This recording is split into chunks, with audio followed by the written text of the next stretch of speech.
Odhiamata e proyo kod adek nyakurom gajuangen sadek marotieno machiegni chendoni mar Oimore waikore makare mar keoni mago motuch odiochieng' makawuono. Ramogi weche thoth ma osetimore odiochieng' makawuono kama weche motenore kod romo manyobedo e kind jatend piny William Ruto kod ogai mar doho Martha Koome par jot mar jatend piny achiel kuom mago ma owuoye e gwenge mopogore opogore. Bende bang' nek mar ji moheo 400 nyakurom gajuang' odiochieng' makawuono, Jadolo Paul Mackenzie kawuono somne ketho e doho, ketho buora moheo 200. Okopogore kod mago bende Ramogi wang'iyo motenore kod weche mag thieth e pacho ka achiel kod bende motenore kod weche mamulo siasa mathurka kama penjo nitie to Junet Mohamed ni kanye ka ogai mar Azimio kata ogai mar ODM Raila Odinga wacho ni onge tungni moro amora mantie duond bura mar ODM kendo Junet en jakanyo mongirore. Bende parni weche mag tuke pod wamanyoni mag motenore kod tuke mag AFCON madhi mbele e piny mar Ivory Coast. Mokwongo magi e thuond weche. Wote wakora na wezi na wafisadi ndio ilisababisha jana tukaketi chini na Chief Justice. Jatend piny Kenya William Ruto lero gimomiyo nyoromo gi ogai mar doho Martha Koome ka kweth mopogore opogore medo seyo romo makamano.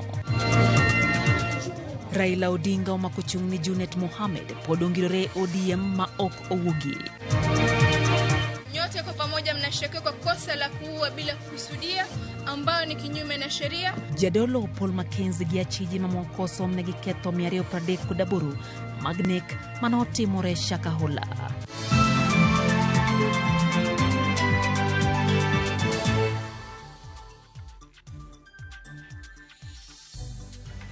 Erokamano nyakwa Ramogi kuom yiero Ramogi TV otino ni warwaki ni machiegni bed thuolo mar tudori kodwa e namba 360 kata mana Facebook Ramogi TV Kenya kaachiel kod mbui mar X mainat Ramogi TV KE to kod YouTube bende. Jaloko maru iluongo ni Belinda Dhiambo, machiegni nyinga en George Bati. Machiegni nyakurom gajuang' nyinga Lydia okay. Wachao kod mago motenore kod romo Jatend piny Kenya William Ruto nobedo kanyo odiochieng'no manyoro gi bad sirikal mar doho. Jatend piny Kenya William Ruto wuok oko koro kapuoyo romo manyoro nobedo gi ogai mar doho Martha Koome kod jotend od bura ma pacho ka. Ruto wacho ni romono en mar kelo kanyakla bede migepe mag sirikal mondo mi gitie twech achiel kendo kel dongruok ne oganda jo Kenya. Nolose kaunti ma Nakuru koni pogruok e kind bede mag migepe mag piny owacho nyalo pogo oganda jo Kenya. Hawa watu wote wakora na wezi na wafisadi ndio ilisababisha jana tukaketi chini na Chief Justice na viongozi spika wa bunge na tumekubaliana kukabiliana na wafisadi wote pamoja na wakora na matapeli na hawa maland grabbers. Na mkutano wa jana ni kwa sababu kama serikali as the entire three arms of government tumekubaliana ya kwamba ufisadi inarudisha nchi yetu nyuma. Wale viongozi wa mahakama, viongozi wa bunge, sisi viongozi wa serikali, sisi wote tumekubaliana tutaungana, tutashirikiana. Mchango itatoka kwa legislature, mchango itatoka kwa executive, mchango itatoka kwa judiciary. Tuhakikisha kwamba tunakabiliana na ufisadi. Kosure ni paro mopogore medo wuok ewi romo mar jatend piny William Ruto manyo bedo godo ogai mar doho Martha Koome kod jodito mag od bura mar tieko gwandruok e kindgi. Moko kuom okinde oseo romono ka giwacho ni en ataro mar chike ma pacho ka. Kweth mar Azimio bende omedo seyo kang' makamano. Jafwambo wa Chris Owino miyo waler mathoth. Ogai mar doho Martha Koome odhi nyime kod yudore kama diny kaluwore kod romo manotimo kod jatend piny William Ruto chieng' wuok tich e kar jot maduong' mar jatend piny State House. Koome kaachiel gi spika mar od bura Moses Wetangula ne oromo kod Ruto e kar jot mare e bore Nairobi e okenge mar tieko ywaruok mosebedo e kind piny owacho kod migawo mar doho. Kaluwore gi ote mane ogol kod jachiw wach e lo jatend piny Hussein Mohamed, jotelo adek go ne oromo mar bilo wach e wi okenge mag kedo gi mibadhi e bede adek go mag sirikal. Romo makamano oyudo kwet kowuok kuom jalup jakom riwruok mar okinde pacho kae Faith Odhiambo kaachiel gi jaod bura mar Arieda Otiende Amolo kod okil Kamalo Kawilis Otieno. Tayari wangi gimiriulonge chik ni National Council for Administration of Justice NCAJ makanyo Martha e jatende to DPP nitie kanyo, Attorney General ni kanyo, jatend police ni kanyo, DCI ni kanyo, EACC ni kanyo, kae kuma wakinde bende ni kanyo. NCAJ kaendi makanti wach mora mora midwa wach mag administrative kanyo monego bed ni giwachega, ok ni Ruto luongo ga Martha to gidhi bet kode piny e State House to wacho ni koro waseromo. Mano gima gitimono ok oluwore gi chik.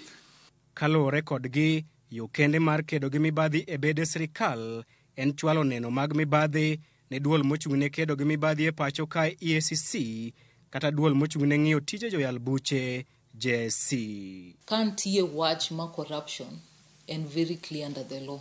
Investigate oter mbele Judicial Service Commission. We deal with all these corrupt judicial officers. Mane kaka chik dwaro. Kanitiere judge moro kata magistrate moro ma jamibadhi ok onego bedni oromo gi Chief Justice. Onego bedni ogolo nying ng'ano mondo ng'ano ogole tich mar doho to bende otere e court mondo bed charge gi corruption. Mane kaka chike manwa loso onego bedni tiyo. Kata bedni jiromo ok onego bedni gi tero romono e State House.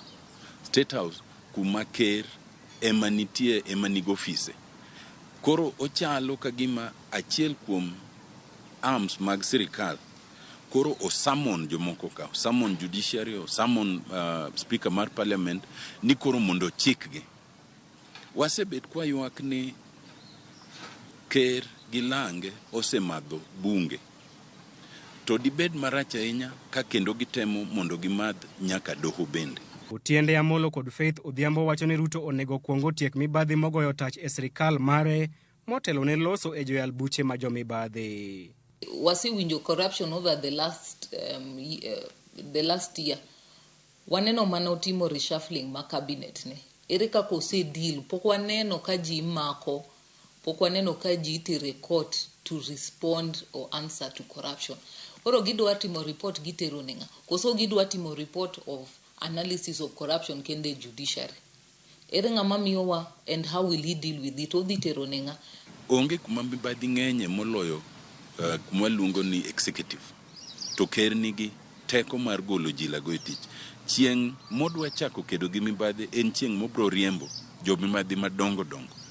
Mane tiende kwa nyalo wacho ni koro dwa chako kedo gi mibadhi.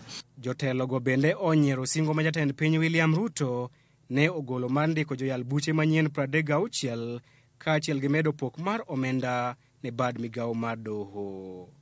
Gilero ni chenro mar miyo migepe mag sirikal omenda en tij od bura mamalo ma ok jatend piny. Kwani ng'ama kia Ruto? Mago miriambo tupu. Pesa mibro migi mar gechego ok gibi yudo. Sirikand ni onge pesa. Ruto osego piny dusla kaka wachoga. Ma piny mosego dusla. Magi manyalo wuok kuom Ruto ka onge. Geche mimiyogigo ema lombo chal ng'ama miyo tamtam. Luongo jatend judiciary gi jalupne gi jomoko mang'ado weche. Basi nyiso gi ni wabro medo pesa ma utiyogo, wabro miyo mtokni, wabro medo namba mar judges gi magistrate. Mano wuone mibadhi. Mane monego bedni wakedogo. Nikech mano is bribery. Mano en mibadhi mar miyo temo wuondo jo judiciary ni koro imiyo gi gik mane giongego mondo koro giwinj wach ni moloyo. Ker gilange onge gi teko mar miyo judiciary kata ndururu nikech teko no nie od bura. Made bed ni en wach mar medo judiciary pesa to ne gibire committee mar finance to bas wach no bendi kele od bura to bas bedo adjusted. To mano ne wasetimo. Magi timore kinde mogai mar Azimio Raila Odinga bende odhi nyime kod sayo romo makamano ma owacho ne en matemo dayo ng'ut bad migawo mar doho. Sasa sijui sheria gani ambayo imepatia rais, speaker na chief justice haki ya kutengeneza bajeti. Bajeti inatengenezwa na bunge, pana tengenezwa na Ruto na Mama Kome na Bwana Wetangula. Hawa watu wanakashifu Kenya. Wao hawana mamlaka ya kubadilisha bajeti. Tunasema ati tumeongeza pesa kwa judiciary. That is a work of parliament. It must be approved by parliament. Lakini kwa sababu bunge ni hanisi, yote itapitishwa katika bunge hii. Chris Owino, Ramogi TV, Nairobi. Oimore ODM Raila Odinga omako chung' motegno ne jaod bura ma Suna East Junet Mohamed en jakanyo mongirore mar duond bura mar ODM. Raila wacho mano bang' ripode moko maliekore dibed ni jatelono osechung' tenge anyocha omiyo ndik ne barua mar dwaro ni oler gimomiyo ok osebedo kotiyo tije e duond bura mar ODM. Kaluwore kod penjo mosebedo kagedore wi kama jaod bura ma Suna East Junet Mohamed nitie kata dich momake momiyo tindo konere rombe mag ODM gibed rombe mag hunji kata mag od bura. Tim mabende omiyo ten duond bura no yande ne ondiko ne Junet mondo mi oler gimomiyo osebedo ka chal ni obadhore ne chenro mag duond bura no. Andika mane dwaro mondo oduok penjogo e ndalo 7 kowuok tarik 11 dwe mar achiel higa mar 2024. Jatend duond bura mar ODM Raila Odinga kod moko kuom jotelo mawuok Tana River odok ne Junet Mohamed ka Raila wuon to koni Junet Mohamed onge kama dhiye. E kinde romo mar ndiko jokanyo mag ODM e kaunti ma Tana River, romo mane otele kod ogai mar duond bura no Raila Odinga. Jatend ODM Raila Odinga okoni Junet Mohamed en jakanyo mongirore mar ODM kendo onge kama biro dhiye. Ile mahali imekuwa fojo mingi ya magazeti. Gazeti wanaweza kueneza mambo. Kila nyumba pale watu wanaishi bwana na bibi. Kila mara kwa sangine naweza kuwa na tofauti ya maoni. Hiyo ni mambo ya kawaida. Hakuna shida. Junet hajaenda mahali. Hakuna mtu ambaye ameguza Junet. Junet ndio director of campaign ya chama cha ODM. Jaod bura Magalole Said Hiribai okone Junet emanoloke kowuok e duond bura mar Ford Kenya mano yiere gode yiero mag 2017 ma oyie odonje duond bura mar ODM kendo yiere kendo e higa 2022. Sisi tuliwacha vyama vyetu na wengine, natoa mfano tu peke yangu, lakini na wengine ambao kuwa ni wengi, tukajoin ODM, na aliyetuleta ODM yeye mwenyewe alitoka Nairobi akapeleka gari mpaka katufuata Tana River, ni Junet Mohamed. Junet Mohamed alidrive mwenyewe akanifuata hapa, si mara moja mara mbili, Tana River. Tunakuomba kama mzazi, huyu Junet Mohamed naye arudi ashirikiane na hawa wengine, the Secretary General na wale wengine, ili chama yetu endelee mbele. Gavana ma Tana River Dado Godana bende okoni chiwruok mar Junet ahinya e limbe mar Tana River ne omiyo jokanyo mathoth ndikore kaka jokanyo mag ODM kendo medo duond bura no mbi mare. Junet alikuja kweli akahakikisha tumejaribu kusukuma Hiribai na Liashaka na mwishowe wakakubali, lakini wazee hawa baadaye wakawaita, wakakaa na Hiribai, wakakaa na Ali na wakawaambia haiwezekani gavana ako kwa ODM, nyinyi mko kwengine. Kata obedo ni paro mopogore medo wuok ka penjo bende medore ka dipo ni nitie gimoro mamono jaod bura ma Suna East Junet Mohamed wuok apiaya e rombe mag ODM kaka ne otimo e kinde mokalo ahinya to e kinde kampen motelo ne yiero maduong' mokalo. Geno en ni weche manyalo betie e duond bura no ibiro losi e yo mayot ma ok okelo pogruok kata diro moko kuom jokanyo mage oko. George Bati, Ramogi TV. Jadolo Paul Mackenzie jaode Roda Mawe kachiel koda cheya moko prochio koda deko kwedo ketho matudogi kod nek mag dhano maromo 429 manotimore bungo Mashaka Hola e kaunti ma Kilifi higa mokalo. Mackenzie kachiel kod Lange ne ochwale do ma Mombasa e nyim jang'ad bura Alex Ithuku kama nosomnegi ketho 238 matudogi kod nek ma iyango ni notimore e kind dwe mar achiel higa 2021 gi dwe mar 9 higa mokalo. Chijego mane ojiwne arita motegno e doho kachiel kod oko mar doho bende okwedo ketho matudogi kod temo kawo ngimagi giwegi e bungu Mashaka Hola. Dono koro biro golo ng'eto mar kaponi biro wegi thuolo kod rambun kata oyo. Chieng' tich ang'wen mar juma ni bende ibiro chwalgi e doho mar nyithindo mar Tononoka kama bende ichano donjnegi kod ketho mar rocho ratich nyithindo. 3. Nyote kwa pamoja mnashtakiwa kwa kosa la kuua bila kukusudia ambao ni kinyume na sheria. Maelezo ya mashtaka ni katika tarehe tofauti mwezi wa Januari mwaka 2021 na ule mwezi wa 9 mwaka 2023 kijiji cha Shakahola, Malindi, jimbo la Kilifi, kwa kutekeleza makubaliano ya kujua kwa lengo la vifo vyenu pamoja na wengine ambao hawapo kotini.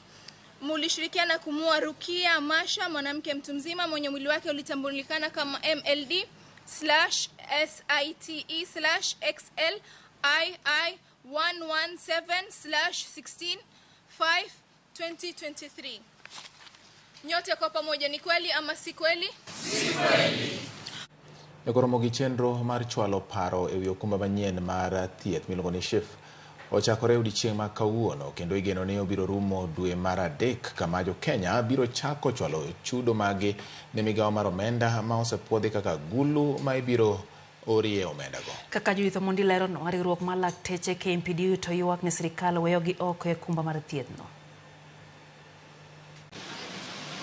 Ndalo matin bang' do wito oko bura mane otamo migawo mar thieth keto e tim chenro mar okumba manyien mar thieth SHIF, jatend migawo mar thieth Susan Nakumicha nyogolo lipot mondo jopiny ochak chwalo paro maggi ewi paro 2 ma inyalo time e yor andika, achiny kata e picha mar mbui mano virtual meetings. E oboke ma Nakumicha ne ochwalo ne jopiny gikwayo paro ewi Social Health Insurance Act ma onywando Primary Health Care Fund, mariwo thieth ma itimo e ute thieth matindo, Social Health Insurance Fund madhi kawo kar NHIF, thieth ne tuoche matama ahinya to ma ok landre kaka kansa, kaachiel gi gigo magiparo ewi lokruok ma chikegi nyalo kelo e okumba mar thieth mar piny owacho. E chike mamulo SHIF, oboke migawo mar thieth yango ni ji ma ondikore sani kaka jokanyo mag NHIF biro timo ndikruok manyien kod SHIF. Chudo mag SHIF oyangore e oboke ni owinjo chakre ndalo 90 bang' ka osepuodh chikegi ma ogo chapa e oboke mar piny owacho. Chike manyien pod oyango ni ji ma ondiki ibiro ng'ad 2.7% mar osara maggi, ka ji ma ok ondiki to biro chulo 2.7% mar mwandu magingo bang' nono mar piny owacho. Rowere manie kind higni 25 maonge tich biro chulo Sh300. Omenda duto ma ibiro chwal ok owinjo bed matin na Sh300. Solidarity forever. Komachielo riwruok mar lakteche oywak ni jotich sirikal ok mi thuolo mar bedio okumba mar thieth, giwuoro gima omiyo iketogi e okumba mag ji giwegi ka piny owacho ni kod geno e okumba gi mar thieth. NHIF was stopped and SHIF came into existence. We have seen a very rudimentary health insurance called Britam in KNH, which actually means that if they go to seek the care, they're going to have the frustrations we are seeing teachers are having. They're going to see the frustration we are seeing police are having. So is it that the government is deliberately out to frustrate the workers? Gikwayo mondo ketgi SHIF poni ochako tich. The Social Health Insurance Act has removed the comprehensive benefits of healthcare. And therefore, in the next few months, we will see doctors not able to afford the healthcare that they offer. Therefore, we are demanding that the government must look into it and provide the health cover to the doctors so that they can actually afford the care they're giving to Kenyans. Igeno ni chenro mar chako ndikruok biro chakore dwe mar 3 higani. Judith Omondi, Ramogi TV. Nek mar joma mine osebedo ka medore pacho ka penjo maduong' en ni to ang'o ma osebedo ka timore? Riwruok mar Africa Data Hub katiyo kanyakla gi kambi fwambo gi keyo mbui mong'ere kaka African Censored oyawo mbui makoro nyiso nonro ewi medruok mar kwan joma mine ma osebed ka inege pacho kae. Mbui no ting'o nonro mag nek kata mar nek ma osebed ka itimo ne joma mine gi nyiri chakre higa mar 2016 nyaka sani. Kwan joma mine ma inego e yore magalagala medore e pacho ka. E nonro motim gi kambi mar mbui mar Africa Data Hub higa mar 2016 nyaka sani, joma mine maromo 500 osenegi kotenre gi lwenje mag kit chwech kod weche mag timo osiep ka kwan ne gi chich ni ohewo 500 kaluwore ni nitiere nek moko mitimo ma ok oyangi gi oganda. Mbui no mar Africa Data Hub yango ni 75% mar joma mine ma osenegigo negi gi jogo magin godo gi tudruok mar hera, osiep machiegni kata mana jogo ma okendogi, kata mana 15% mar joma mine go onegi gi jogo magikia. Nonro ma kama bire seche ma kwan joma mine ma inego osebedo ka medore. Kuom ranyisi, odiochieng' manyoro Japuonj moro mamiyo mapuonje skund sekondar ma Obuolo mantie Nyakach e kaunti ma Kisumu noyudi ringre e ode bang' ka nonege gi jal ma wachore ni gisebedo ka gitimo godo osiep. Jalno mong'ere kaka Job Otieno Sogo wachore ni nochwoyo gi pala ma onego nyadendino kaluwore gi gwenyruok moko mane obedo e kindgi. Jopiny nopodho kuome gi goch kapok obila norese motere kar thieth ma Jaramogi Oginga Teaching and Referral Hospital ka nonro dhi mbele e wi nek ma kamano. Tarik 7 dwe mar achiel higani, ringre nyadendi Starlet Wahu noyudi e od Koyugi More kar dak ma South B e boma ma Nairobi ka onegi e yo magalagala. Obila no omako jago moro mong'ere ni John Matara ma e chich goni nonego nyanno ka nonro mar bero noyango ni Starlet nowito ngimane bang' wito remo mathoth e dende. Kwa upande wa msichana kulikuwa na struggle kwa sababu hata alikuwa amefika kwenye mlango. Ni kama alikuwa anajaribu kufungua mlango ili asaidike. Alifuja damu sana. By the time tuna arrive kwa scene na tuli arrive immediately. Tayari alikuwa ameaga dunia. Tarik 14 dwene, nyadendi Rita Waini noyudi ringre od Koyugi Moro kokingi kendo kawiye onge. Nyaka sani osemaki ji 2 ma ichich nonege ma gin jopiny Nigeria duto maonge kod otese malong'o mayienegi bedo e pacho ka. Riwruok mar FIDA osebedo ka kwedo nek ma kamagi ka gikwayo piny owacho mondo omi otim duto manyalo mar neno ni nyidendi ma owito ngimagi oyudo ratichgi. Nonro mar Africa Data Hub nyiso ni thoth joma minego inego kaluwore gi lwenje mag udi, koso bedo kod winjruok makare, kama moko to inege kinde mag dwaro tieko osiepe kindgi gi johera mag gino mathoth joma chuo ma gin godo gi tudruok ma kamano ok iyiego kendo makelo lweny mathoth ne chope tho. Bende nondono nyiso kuonde mithoro nego joma minego, 80% mar joma minego inego e utgi owuon, kuonde ma owinjo bed ni gintiere gi arita makare, kamoko bende inege alwora ma gintiere kendgi gi jal ma gikone to chwenegogi. Oyangore ni kaunti ma Nairobi, Kiambu kod Nakuru otelo e kwan joma mine ma osebed ka inego, ka nondono bende nyiso ni kauntis mamoko weche ma kamagi thoro timore, to kata kamano ok gichopi it oganda nikech rem bedo kod jofwambo e gwenge moko ma pacho kae, ka nek moko bende chwe ma ok go ripodgi. Nondono bende yango ni joma mine mane udi kod mago mantiere kod tudruok mar osiep gi johera magi thoth gi kadho e sand kapok onegi, ka moko ichuo gi pala, moko itong'o ng'utgi gi ojalo, ka mago ma inego gi jogo magikia to ithoro bambi kendo ideyo ma wit ngimagi. Bende nitiere mago ma chwado gi magina ahinya to ponono ne gitudre gi weche manyalo kelo bura motenre gi chike ma pacho ka. Nonrono nyiso ni kwan mamalo mar joma mine ma inegogo hikgi ni e kind higni 18 nyaka 40. Nondono seyo doho kuom rem tieko buche mag nekgo e thuolo mowinjore ka buchego thoro kawo ndalo 1,900 mondo omi tiekgi. Magi timore nikech onge mar joneno, rem timo nonro makare, kendo kuom thuolo mowinjore lal mag otese mag doho kata files e wi buchego, apisa ma timo nonro kod moko kuom lakteche rem chope doho kaka owinjore e kind mamoko. Nondono tim kaluwore gi ripode ma osebed ka igolo gi ute fwambe pacho ka wi nek ma kamago, kaachiel gi nonro mar riwruok mar piny mangima UN bade makedo kod nek kod tiyo gi dhe ameroji motis ni United Nations Office on Drugs and Crime UNODC. Lydia Okeyo, Ramogi TV, Nairobi. MCAs mawakeini od bura ma kaunti ma Homa Bay okwedo nek ma koch ma ithoro tim ne mine mathurka. Giwacho ni nek ma kamago kelo luoro kod buok e chuny wakeini kaachiel kod nyithindo manyiri. Gisewa jogo matiyo gi yore tudruok mag mbui ka giwacho go weche moko ma ok odhi kare kuom wakeini ma osenegi gi nek ma koch e pacho ka.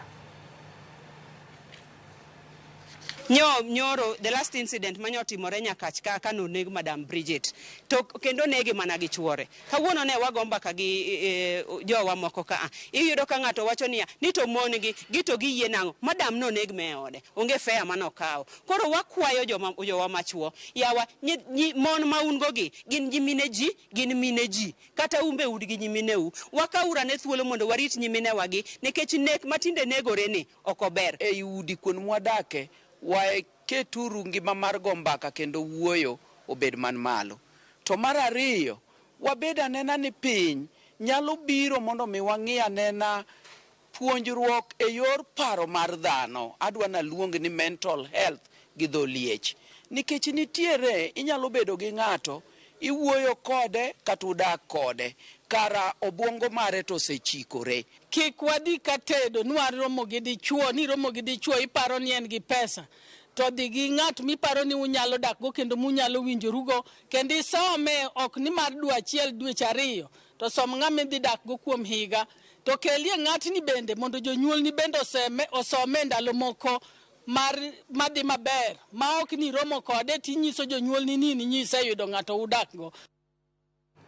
Daka paro kwa dek bang sadek mar otieno kamano kuom kete manaka e Ramogi TV na wasingo ka mongo kuom pachi kapok wayang nasomo kuom paro go George Bati. E kinde mamago timore nyakwa Ramogi kaka norwako pachi no neno ka ji medo ndiko ka kama neno ka Wilberforce Otieno wacho ni awinjo Ramogi TV kana neno uka antiere bomaka wacho gi dho kizungu ni it is so unethical for a president to call judges ni wakora.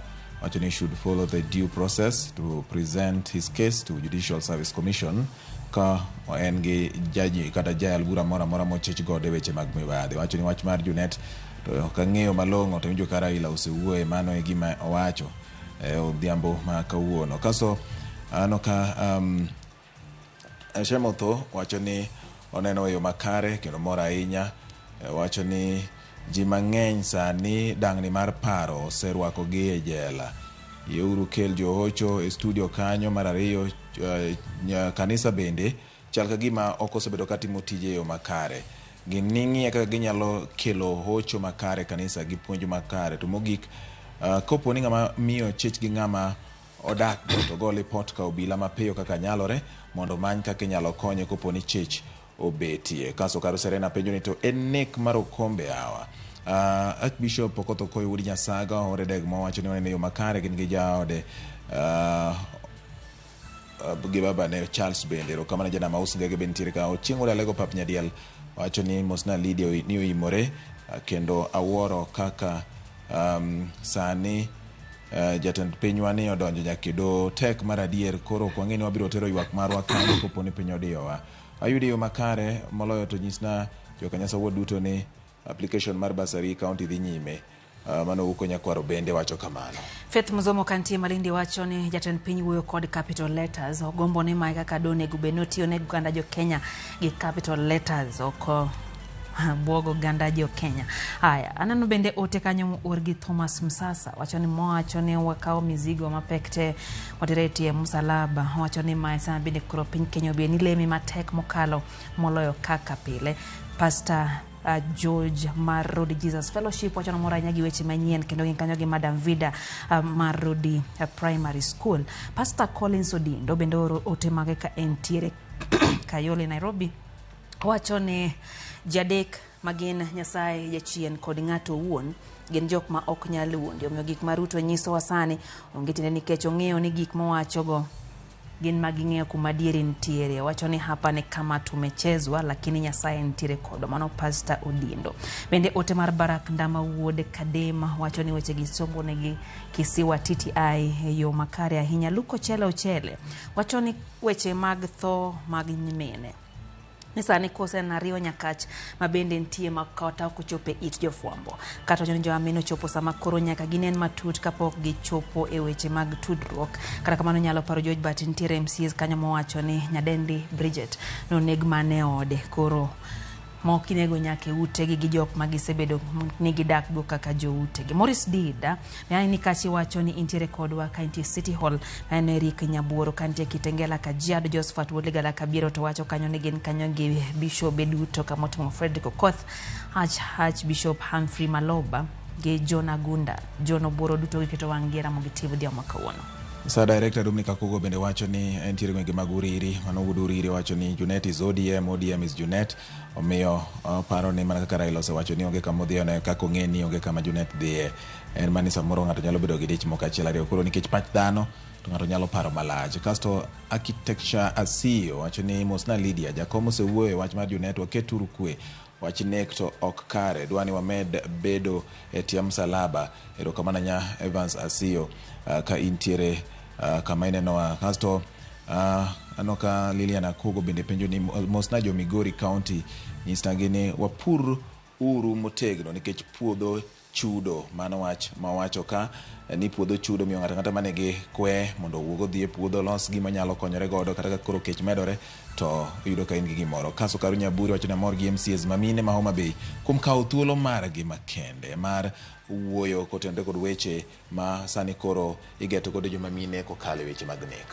Oyo matin nyakoro Mgajwang' Guda Kazu to wacho ni Migori koth koro osedok chien kata kamano wuoro mana dichuo mabukore nego dhako wacho ni mano en ng'ama ngoro. Ni kotek adieri to niega ne dichuo wadgi mondo awinje ni bendo goyo monego keto piny. Oyo matin ma en Oimore.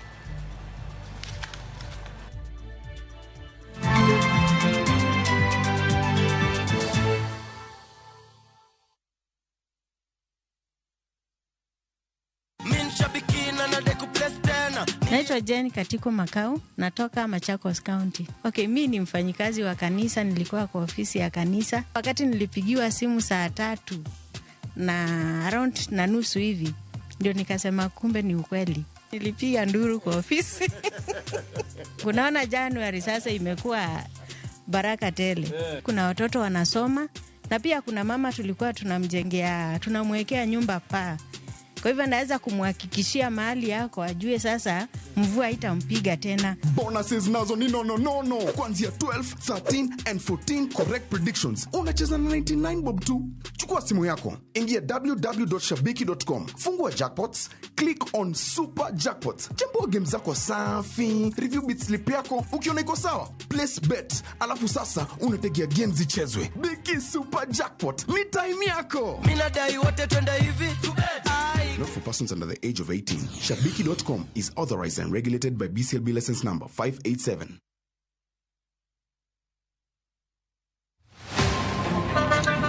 Baya tuanze kulipa kadi sasa. Na kadi ni cashless. Umesema tunaweka pale? Na kwa ile namba. Mimi niko na cash. Nisaidie hiyo na namba yako ya simu. Na kusort. Kama wewe ni abiria wa matatu, iwe safari fupi au ndefu, hakikisha umelipa nauli yako ukitumia fomu za kidijitali. Hakikisha umepata risiti yako kwa simu yako in case kuna issue na unahitaji kulipwa na insurer. Risiti yako, yani your digital receipt, ndio ushahidi wako. Mambo ni digital. Wasiliana na mhudumu wako wa bima kwa maelezo zaidi.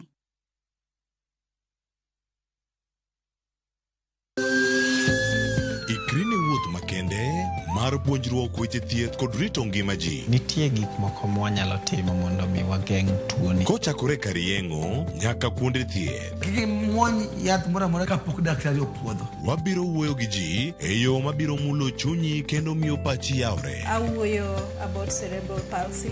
Anyalo nyiso jonyuol mamoko ni gimbe kigiluor. Ng'eyo en teko. To kodok korka ngima mar del, bedo gi ng'eyo nyalo kelo lokruok maduong'. Wach chanjo ma jomadongo ng'eny ji ok dhi nikech ng'eny ji kia. Bende wariwo jowinjo wa e mbaka madhi nyime kokalo kuom nonro matimore e lela. Nitie program moro mabiro miluongo ni penj laktar. Ober ahinya nikech opuonjowa gik mang'eny. Koda ka tudruok e yor mbui. Riwri kod Ruth Otieno e penj laktar. Wuok tich nyaka tich abich saa 12 odhiambo mana e Ramogi TV.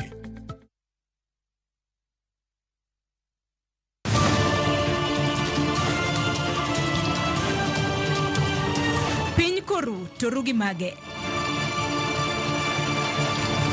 Weche manyien. To chuny mbaka en nyiero, ywak kod muodo lak. Matwak kod duond jopiny.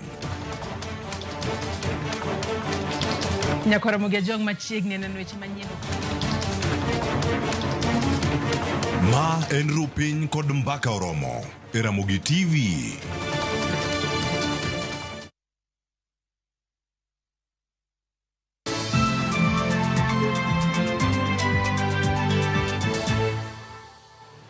Wadhi nyime Nyakora Ramogi. Jakedo ne ratiro mar oganda Audi Ogada ochwalo ng'ur mare ne apisi mar okwach kich kod duol makedo kod mibadhi ACC ka odwaro ni mondo gol oko maneja mar boma ma Kisumu Balawanga kotudre kod tayo boma no ataro mar chik. Olero ni Abala oserucho ratiro mar oganda e kinde mag muko udi moko e boma ma Kisumu, daro johala kod keto e tim mise mag boma ataro mar chik. Walter Nyambaga nigi mathoth. Tadwa nyisi ni e town kae joma chendo moloyo, johala machendo moloyo jite gin jous lewni mag mtumba.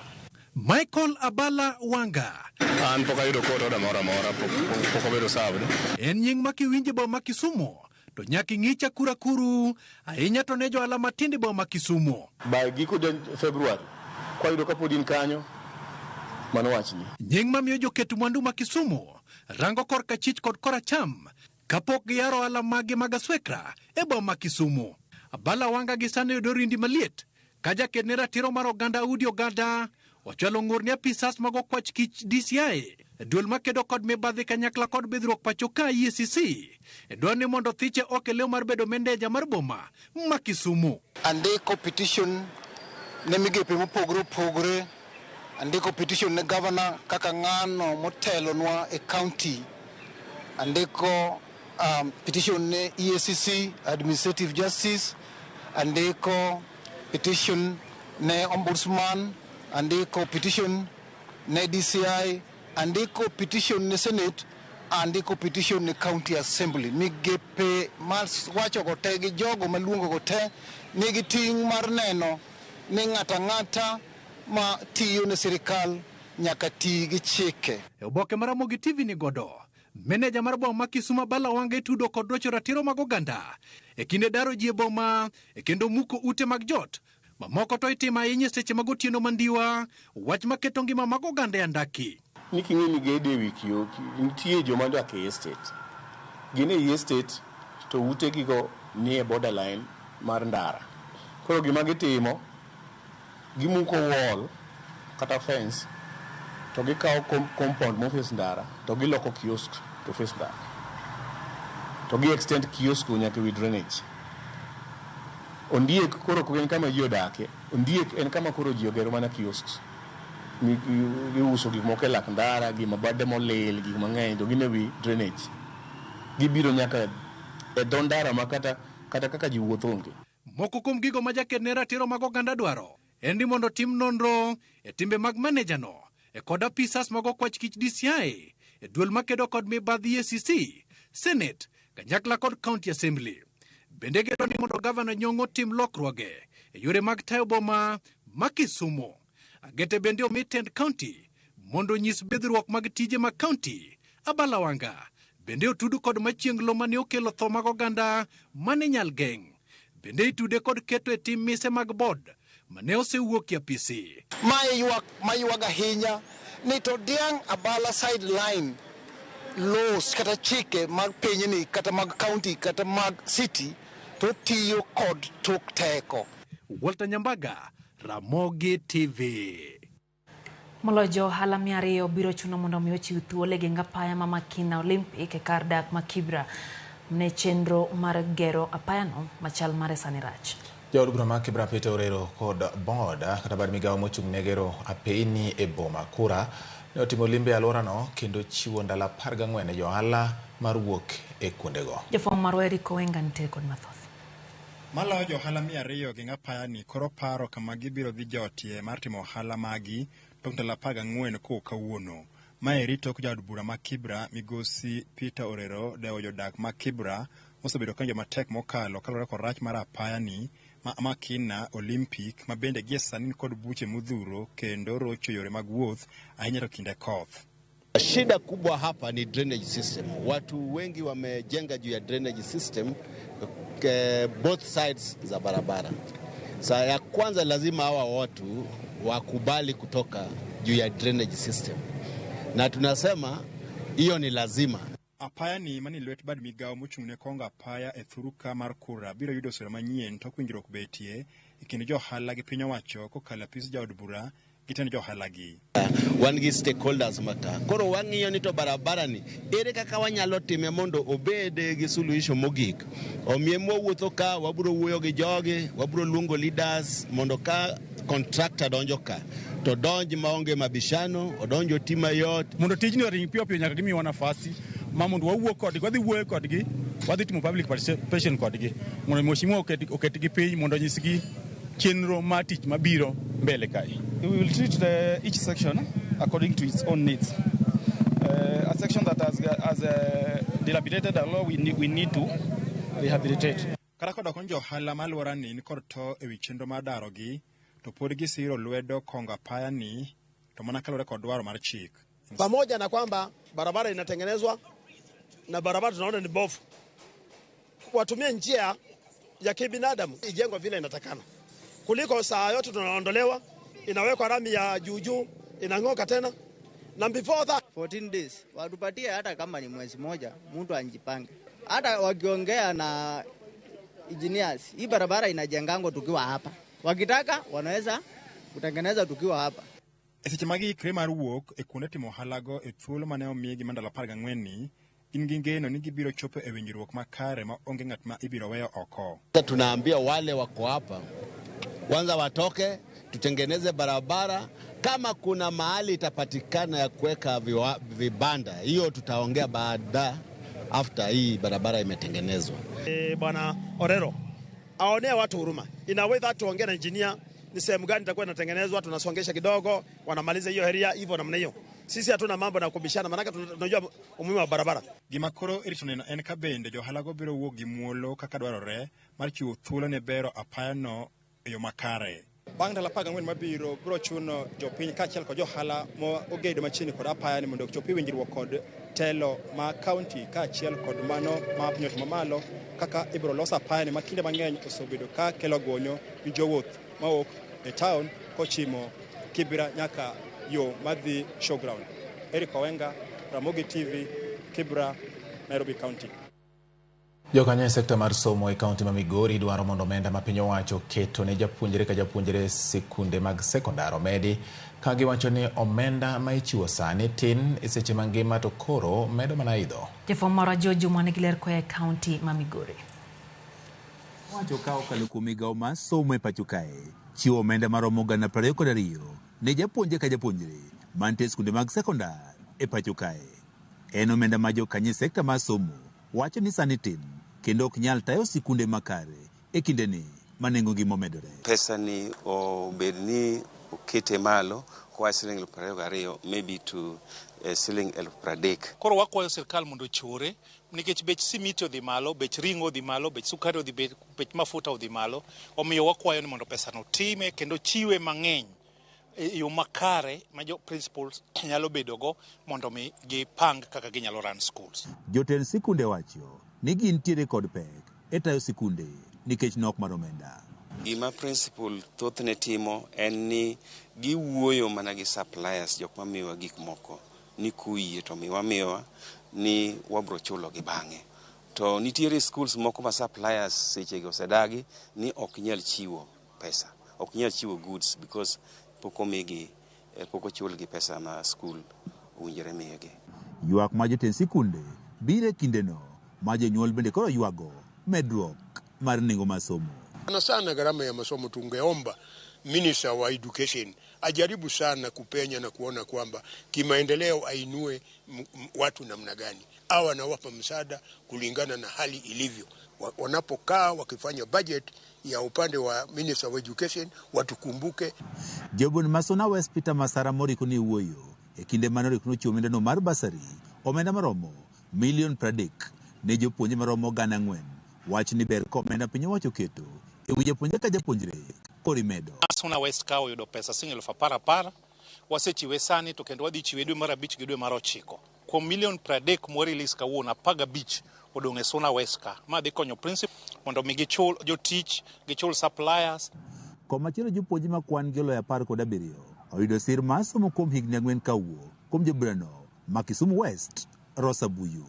Jopuonje gi ma oyudo sir e bwo chenrono mar somo tisi kaka gifted and lifted gin mago mawuok e familia monego gin e piny. We have 10 vulnerable, total, partial orphan with us here today. 5 boys and 5 girls, 2 from each of our wards. To wan gima koro wakwayo wu en nyaka udhi uso. Kamiti manochwe kod jatend piny Kenya mondo ng'i lokruok e sekta mar somo e lipot margi ne wacho ni omenda masani piny owacho chiwo ne japuonje ka japuonje sikunde mag sekondar koro nego medi kod siling 280 mondo koro chopi omenda 22,527. George Juma, Ramogi TV. Obila e kaunti ma Vihiga omako jaduong' moro ma jahigni 70 ma itudo gi ketho mar bambo nyathi ma nyako ma jahigni 12. Apisas mag kata kar reso nyithindo ma Kakamega Youth Shelter koni nyako noter karge kanyo kata noter tarik 31 mar dwe mokalo bang' ringo kowuok dalagi kaluwore gi bembo ma kinde ka kinde mane jaduong'no ma jirangi ne timone gweng' ma Hamisi. Komanda mar obila ma Hamisi Patrick Gogo yango ne gitimo nonro ne jaduong'no kendo koro gichano chwale e doho.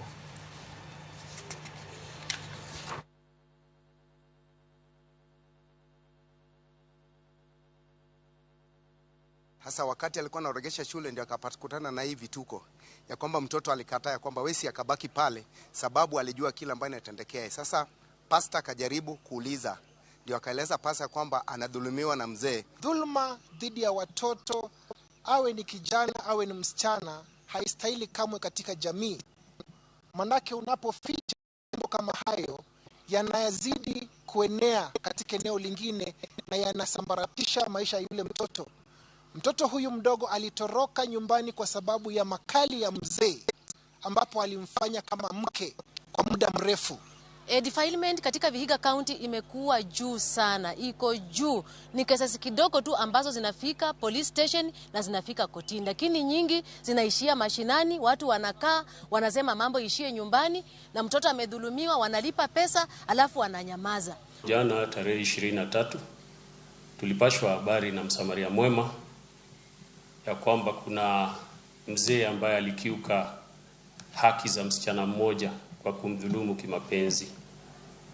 Polisi wa kituo ndogo cha Liaduywa waliweza kuenda mpaka eneo ambayo mzee anaishi na kumweza kumkamata.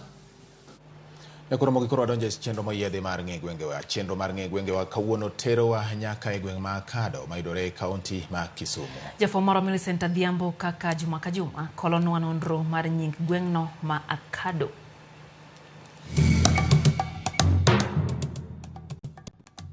Mana kaka pile nyokora Ramogi machiegni e kilo machielo e chenro ni mar ng'e gwengewa. Kalapapla mar ng'e gwenge pod onyonore mana e kaunti ma Kisumu. Kaka wuono wapiyo e gweng' ma iluongo ni Kado. Kado yudore e sub county Maseme machiegni. Wawinjane ni jogweng' to wachang'o e wi nonro mar nying mar gweng'ni ma Kado. Jiro mar Kado ni nochakore Asembo bathe kocha nikech ka en boda ka jaduong' moro nonyango juko. To kanochakre kuro to chiro ni iluonge ni chung ni Kimi kapok oluonge na Kado. Ko jaduong' onyango juko noneno ka chiro dhi chamo loo malach moriembo jogi. Koro kanoriembo chiro to nitie jaduong' moro kanisa mulo dijo makachila. Ema nokoni ara kelu chiro ni mondo chake ka. Koro kanondijo kele to ne nitie yien moro e bathe ka maduong' mane yango ga dhok tiliere te uso. Yien no iluongo na Kado. Koro tiende kanye mane ji use, ji nyiepe mos nyaka ko dukni ochako gerre. Kochakre jaduong' Olwalo wuon Okiri mowar gi Rasto Ongo ema nokwongo gero duka. Na yun na Kado ni nochakre na Kado kae ne Kado moro nopukre. Koro ji ne laro Kado no. Koro yama nokawo Kado mang'eny ema nochako nying mar Kado na Kado. Kane kwerewa go miyowa history mare to ne wacho ni lweny nohero gore sana e kind Jasembo gi Joseme. Koro Jasembo ne go Joseme to gikonya ka Seme kamoro ni daraja moro ni Ndhiwa mwalo kae. Koro kane gichopo kodgi kocha to joka be ne gogi. Koro joka ne gogi ma gichopo nyaka center kae. Koro center kae ne ok en gi nying mar Kado, ne ni ling ni Kimi. Koro kane gichopo center ka to gibes kae. Koro kama ne gibese ni Jasembo nodok kocha nikech lweny mane Joseme ogogi go ma gidog go korgi kocha. To koro kae ne nitie yien moro maduong' kabisa mane iluongo ni Nyakado. Koro ng'ama chielo kaka jaduong' moro ne nitie mawierie kabisa, dho ni nyinge ok anyal pano. To nokoni ka wanyalo chako ni Kado. Kado dhi gi Kado. An koro gina penjra ni samoro Kado nopukre kamoro, samoro nitie kaka Kado notimre momiyo noluonge na Kado. Koro kana penjo ga mos, ka penjo joma ne dongo go to ne gikona na Kado ne en chiro moro matin ma be nochaka chaka mana katugo nikech ne en kuma noriwo pinje ariyo. Koro ne yudo ka Jasembo ni ka to Joseme be ni ka. Koro ne giuse tiende kanyo te mane giparo ni mondo gichak kamoro miluongo ni Kado nikech koro nosebedo gi nyinge nikech yien ne mane use tiende. Nyinge no biro nikech rawinjo ni yien moro mane luongo ni nochako koti kama iluongo ni Akado, ne yien mane ji time business. Bang' winjo paro mopogore ma jodak ma Akado kod chiro lieko ewi chakruok mar nonro mar nying mar kar dagni, we koro wawinj anena ni adier ni kanye kod kuku mar wach kotenore kod kaka nying mar kar dak ma Akado ne ochakore kowuok kuom jaduong' Ochore Osaria kaachiel kod jowetene. Koro Akado ni kane ochakore ni iluonge ni ya chung' ni kimiyi kibiri chung' ang' nomiyi mane nyinge manochake. Akado nochakre kamoro no hala kadanga. To kochakre hala kadanga to ng'ato ni Asembo keyo jaduong' mar Asembo ne ng'ama lich ahinya. Notere madhiye kamoro niluongo ni Konyango Juko. Koro kanyo nogole kalo onge maber mokele ka. Koro iluonge ni Akado. To gimomiyo iluonge ni Akado, ne nitie yien moro maduong' miluongo ni Akado. Ni yieng'o nga tiende mwalo kacha. To ma seme ma ok Asembo. Asembo ni bathe kacha. To ma ema kakoro ni yieng'e tiende kanyo. To jodongo mane yieng'o ne nitie jaduong' moro na rega uno sonye. To kaka ne oluongo ji mondo bi ong'iew ring'o, nowacho ni ji ni ya ka ng'amodeko tiyo bang' kuon. Mane kaka ni iluongo ji ka ng'iew ring'o. To ring'o ni ng'ado ga ng'ado lwedo kama tipimo. Mane momiyo ko ni iluongo ni Akado nikech yien no. Chiro wuon ne ok en chiro mar seme. Chiro mar Akado ne en chich Asembo Kokise. Ng'ama nokelo chiro no niluongo ni Petro K. Ogara, Major General Petro K. Ogara, mane ni e lweny oritaya e higa mar 39. Koro chiro no nokelo chiro miluongo ni chung' ni kimiyi, mane nyinge kane en Asembo wakocha. Koro kaka ne wan e Mbawa, koro lo ne ok onwang're kocha, to lo biro nwang're seme kaka ne wan jo mpaka. To ne giyiere mondo chiro no obed kanyo. Omiyo kama nokete chiro no iluongo ne Akado. Onyola e seme ka. Onyola higa mar 48. En kama ne ji rome, jomo Asembo kata Uyoma. Bende yo nitie kar kama ne aka mane ji Uyoma nyaka Lwanda. Kotiato. Koro kagi ya Kotiato girao kuondegi gik ma giting'o be giuso ka eka gidhi Asembo.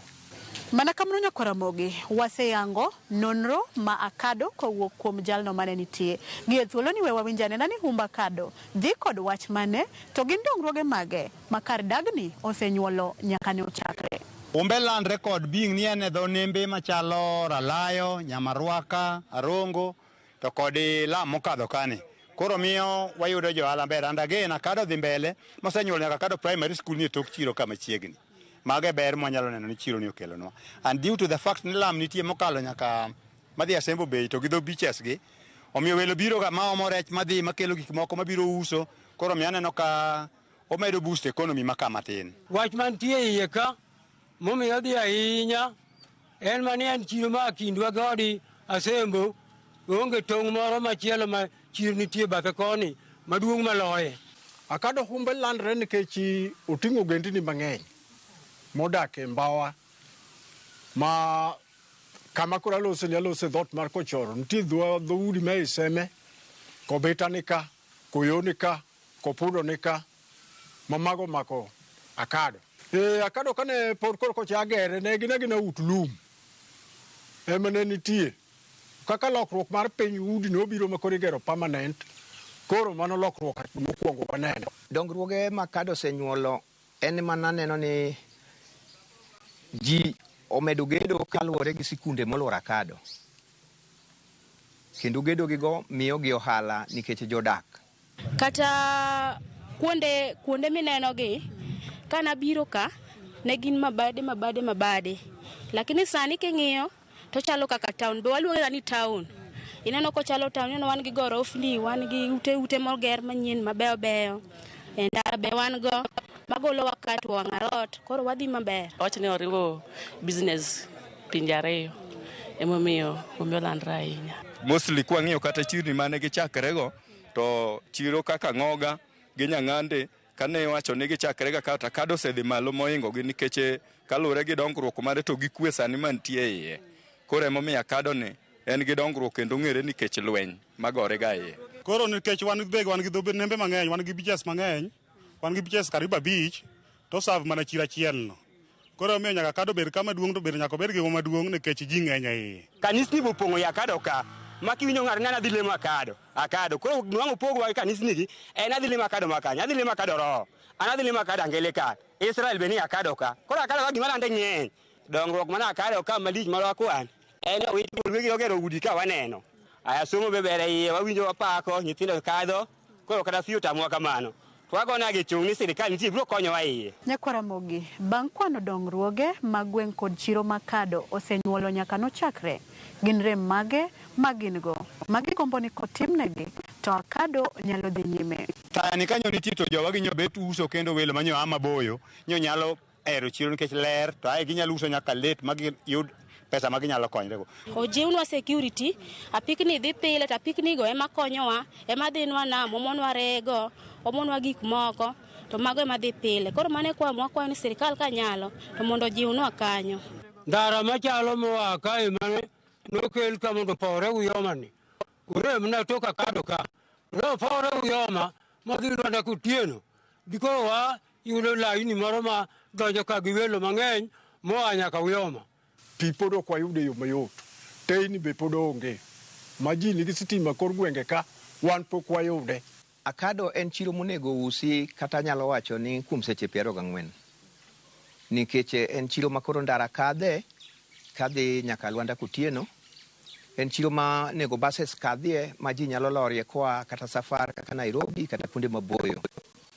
To bedo ni oonge kod security maber koro mano nyalo duoko ohala makado chien. Chichwa nogernwa ka mbuyi opong'o wi tado thich ma sani kwadhi nyo rech tikwongo yaro na rech kigolo rech mondo mbuyi koro kaka inyalo waro nwa mbuyi mane wi chiro ka dwago mane asairo kamano. Mana kamano Nyakwara Mogi wasewinyo nonro mar gweng' kod chiro makado makaka oyangnwa ni en kanyo ma oriwo jodak mag pinje ariyo kamoting'o joseme kaachiel kod jo Asembo. Kendo koro amor ing'ama neno wasani ni koro in gi lony ewi nonro mar akado omiyo kik idhi mabor. Medikete mane wang' jowi mar Ramogi TV ka juma manyien bende aboduogo kod nonro mar gweng' machielo. Oriti masani erokamano kuom bedo kodwa. Nyinga Millicent Adhiambo.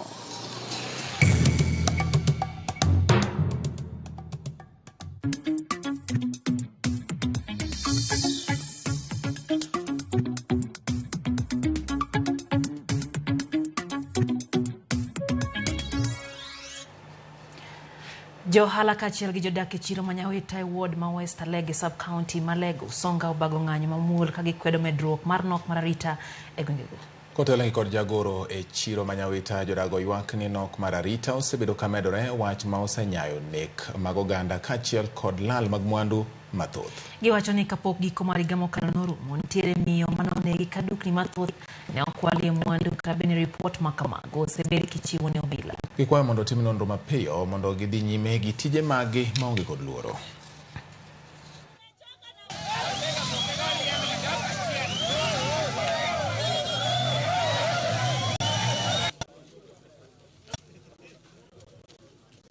Gona simu saa 12 Nyawita rach Nyawita jogo monjowa ta penjo ni to omonjowa gikwalo dukni to yiena ni gikwalo dukni adi ariyo ni mari gi mar beti tawuok kata biro ka ayudo ka dhojo ya otur gik moko kwal gik moko oge odhi. Ywak na en mana mondo sirikal orange kaka dikonywa diritwa nikech mage ka konyrokwa kech gigo okwa kaw giga gi pesa waholo giga loan makta no ywegi no gin ga gik loan. Askari an kaka jagoro mar chiro ka askari nogona sim saa 5:30 Nyawita kendo obedo attacked gi jokuoye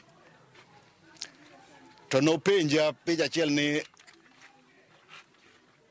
ere uka police patrol gi uniform kose jokuoye kwelo gi uniform because they were ready to break the same door mankonyo gi break ni kane askacho attack gi jede kum ginoringo gi orini mane ni e uniform mar police according to askache mane oneno gi mane oriembo gi.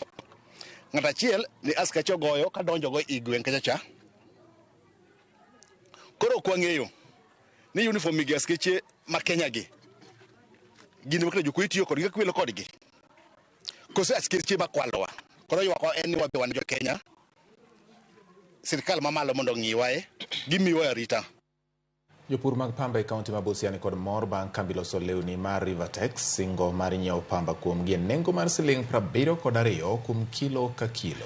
Mano en lendo ma ogol e kinde romo mar keto kugne winjruok e kind kambino kod riwruok mar AFA.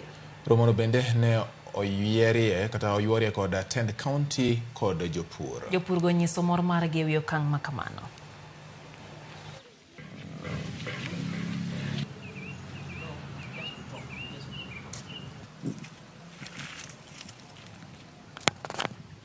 It has a history. Once can contain up to 8 businesses. Price yetu sisi tunanunua links, najua sisi tunaenda kutumia kwa factory. Hatununui cotton seed.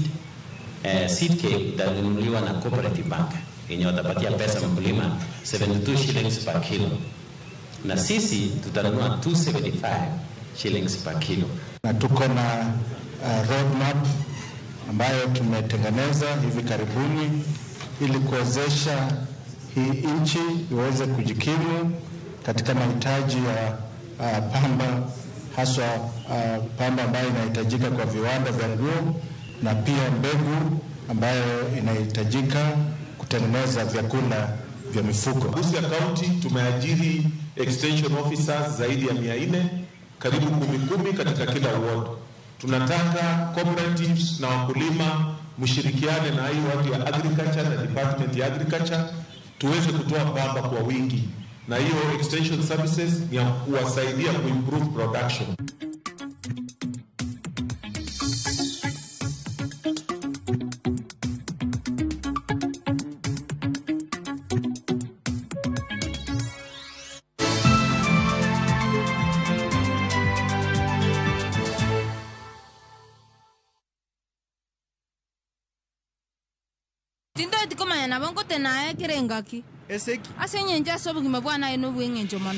It's a love story like no other, where jealousy and pretense are obvious between Pragya and Suresh. We bring you Kumkum Bhagya in Kisii. Wow. Watch the drama unfold as Pragya is set to marry another man.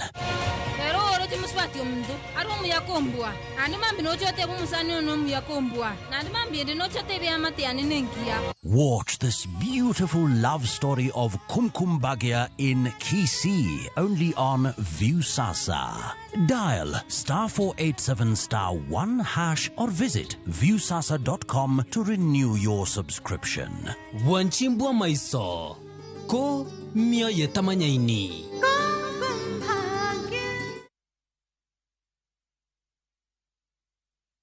Sasa kwa tao moja tu unaweza pata third party cover for your private motor vehicle valid for 30 days. Say goodbye to expensive motor vehicle insurance. Pata bima kutoka Direct Line Assurance. Kujisajili bonyeza *487#. Weka namba plate ya gari yako, ID namba yako, email address yako na ulipe thao moja tu. And your digital cover will be sent to you instantly. Collect your sticker at your nearest Total service station. Dial *487# upate third party motor insurance valid for 30 days. Pap, ni thao tu.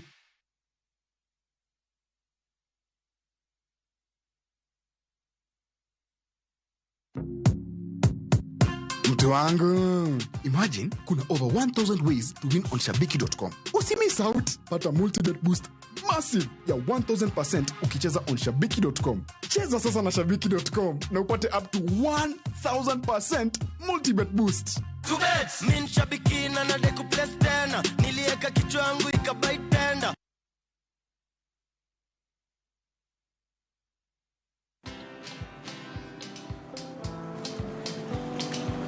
Niaje? Ni kama unashangaa kwa nini naangalia simu with so much focus, eh? Usishangae sana. ni vile nimekuwa ndani ya story kabisa. Ni kama ile rally ya juzi, ni kama nilikuwa hapo iki happen. And when this new market was being opened, ni kama nilikuwa hapo tu. Hata vile local tourists for a special rate at the coast, I was there. And when this new road was being commissioned, I was right there. Na hata wewe, unaweza kuwa ndani ya story, wherever you are. Just download Citizen Digital. Stay informed on all the news and events as they happen across the country, the continent, and the world at large. Download Citizen Digital, Kenya's #1 news app.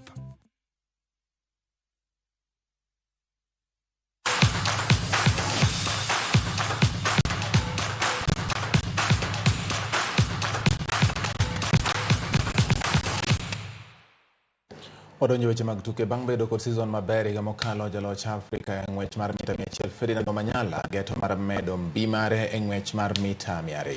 Madhi bedo e piem madhi timore mobagi gi Athletics Kenya tich abich e lap manyayo. Omanyala ma jahigni 28 geto bero thuolo manoringe mita 200 higa mokalo. Notiyo gi second 21 higa mokalo.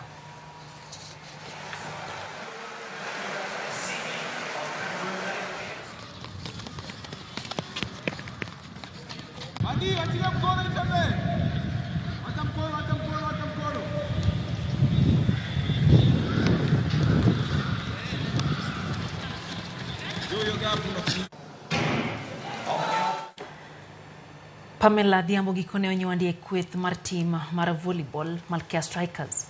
Man bang' Kenya Volleyball Federation lando kweth jotugo mabiro dhi piem Africa Zone 5 e lap manyayo. Malkia Strikers nyaka sani oseng'ado tiko mar Olympic, kata kamano gidhi siro loch mar Zone 5 kod loch mar Africa.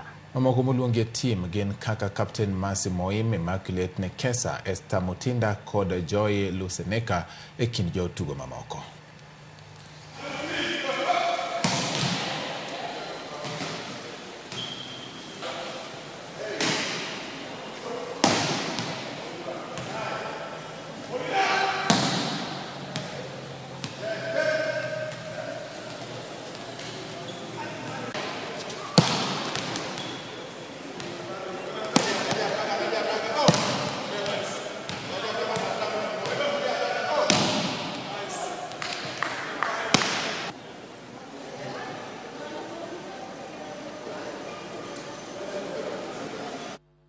Ramogi team mar Equatorial Guinea mong'ere kaka The Thunder nyo orodho Ivory Coast mong'ere kaka The Elephants